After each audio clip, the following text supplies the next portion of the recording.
everyone, I'm Nidhi. Welcome to my little corner of the internet. Have you ever felt paralyzed by the fear of being judged? Today, we're diving deep into this topic to uncover how we can stop worrying about what others think and start living more freely, specifically on how to stop worrying about being judged by others. So if you're interested, stick around.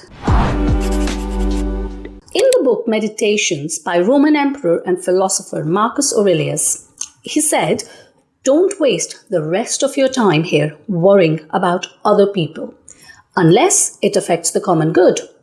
It will keep you from doing anything useful." This is a profound insight, touching on a key issue that holds many people back: the fear of being judged. To understand judgment, we need to look at a psychological concept called the theory of mind. Now, this concept means that we tend to project our own thoughts and feelings onto others, believing that they think the same way as we do.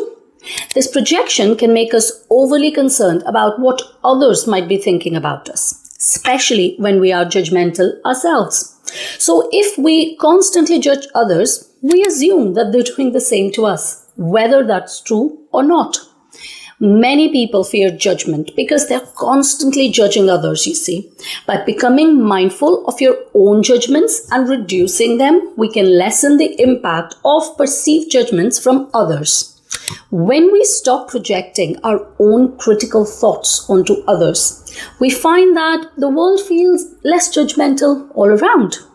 To understand this better, let's look at an example. So let's imagine Maya. Now, Maya is a young woman who loves spending time in a small cafe in Brooklyn. She often sits there alone, lost in her thoughts, burdened by the fear of being judged by others. One day, as Maya sips her coffee, she notices the barista, an older woman with a kind face, and they strike up a conversation, as you sometimes do. The barista shares with Maya a story about her own life. "You know, Maya," she begins, "when I was younger, I was always worried about what others thought of me. It stopped me from doing so many things that I wanted to do. I used to think that everyone saw me the way I saw myself, full of doubts and insecurities." Now Maya looked intrigued.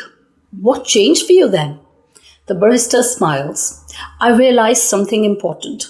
I learned about the theory of mind, which means we often project our own thoughts and feelings onto others. When I was judgmental of myself, I assumed everyone else was too. But then I started to work on my own judgments. I stopped being so critical of myself and others." The barista continued, "It was like a weight lifted off my shoulders. I found that people weren't actually as judgmental as I thought. They were too busy with their own lives. When I stopped projecting my insecurities onto them, I just felt freer, just like a tree that grows and thrives by simply being itself. I learned to be true, my true self, without any fear." Maya pondered on the barista's words, realizing that her own fear of judgment was a reflection of actually her inner thoughts. You see, this conversation sparked a change in Maya's perspective, encouraging her to let go of her fears and embrace her true self. Now, just like Maya, you too can change your perspective and overcome the fear of judgment. And here are 5 effective ways to do just that. Number 1, self-reflection. Understand that other people's judgments are more about them than they are about you. You see, their opinions are projections of their own insecurities and issues. So imagine a colleague, he or she criticizes your presentation at work, saying it lacked depth. Now, instead of taking it personally, consider that they might actually be projecting their own fears of inadequacy or their need to feel superior. They might have been criticized harshly in the past and are just repeating that behavior. You see, recognizing this can help you detach from their opinion and see it as merely a reflection of their issues, not your worth. When you receive criticism, take a moment to reflect on whether it might be more about the critic's state of mind or personal insecurities. I've actually done a full video on how to handle criticism positively, which I'm going to link in the description box below. But this can help you to be more calm and thoughtful. Number 2, mindfulness. Now, be aware of your own judgment of others and practice reducing them. This will change your perception and reduce your fear of being judged as well. So, for example, if you find yourself thinking negatively about a friend's outfit, stop and question why. Are you projecting your own insecurities about fashion or appearance? You see, by recognizing and addressing this, you can reduce the frequency and intensity of these judgments. You can practice mindfulness by just paying attention to your thoughts and actively working to replace negative judgment with more compassionate or neutral thoughts. So, for instance, in the example I just used, instead of thinking that outfit is terrible, try they have their own unique style. Number 3, self-acceptance. You see, working on accepting and loving yourself as you are, your self-worth should not depend on others' opinions. We should not give anyone the power to affect our happiness.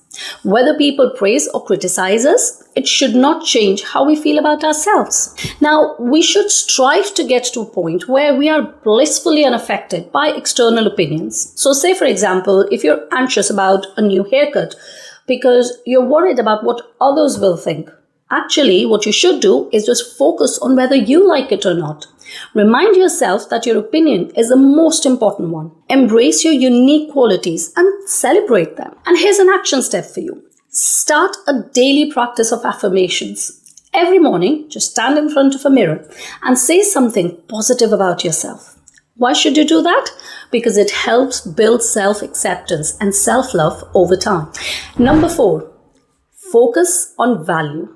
Like a tree producing fruit, focus on being yourself and contributing value. You see, when you provide genuine value, others' opinions matter a lot less. So, for example, a musician who focuses on creating heartfelt music that they love will naturally connect with others who appreciate their authenticity. Even if some people don't like their music, the genuine connection with their audience will outweigh the negative opinions. And finally, number 5, listen, but don't be ruled. Take feedback constructively, but don't let it define who you are. Be open to growth, but remain true to your core self. So, for example, a writer receives mixed reviews for their latest book. Now, some readers love it, while others are very harsh critiques. The writer can listen to the feedback to improve their craft, but they should not let the negative reviews define their self-worth or their passion for writing, for that matter.